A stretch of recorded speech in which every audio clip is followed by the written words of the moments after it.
Diqqat aholiga, xalq kutmagan xushxabar.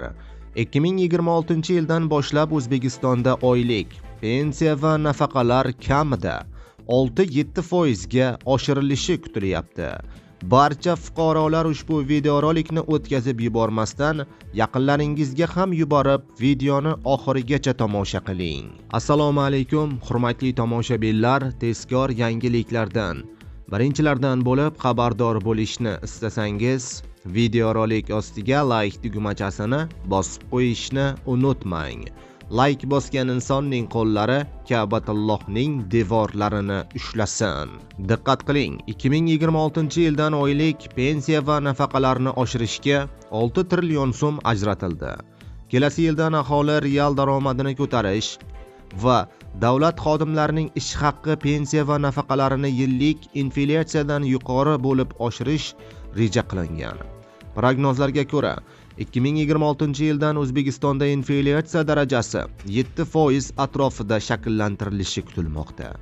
Iqtisodiyot va moliya vazirligi 2026-yil uchun davlat budjetiga doir qonun loyihasini e'lon qildi.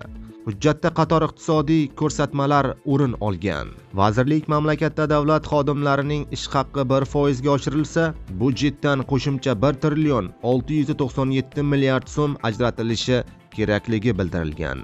Pensiyalar 1% ga ko'tarilsa, ortiqcha 832 milliard so'm xarajat qilinishi zarur. Mazkur chiqimlar yalpi ichki mahsulotlarga nisbatan 8,7% ni tashkil etishi prognoz qilinmoqda. Shu bilan birga 2026-yilda stipendiyalar 2,2 trillion so'm to'lanadi. Pensiya to'lovlariga 86 trillion so'm, nafaqalarga 14 trillion so'mdan ortiq mablag' ajratilishi kutilmoqda. Bundan oldin e'lon qilingan fiskal strategiyada O'zbekistonda 2026-yilda davlat xodimlarining ish haqqi, pensiya va nafaqalar miqdori kamida 6-7% ga oshirilishi belgilangan edi. Shu bilan birga kelasi yildan davlat idoralari budjetdan qancha pul olishi ham ma'lum qilingan, deyiladi ma'lumotda. Azizlar, videoroliklarimiz maksimal darajada tarqalishi uchun albatta like tugmachasini bosib, kanalimizga ham obuna bo'lib qo'yishni unutmang. Videoni yaqinlarga ham yuboring.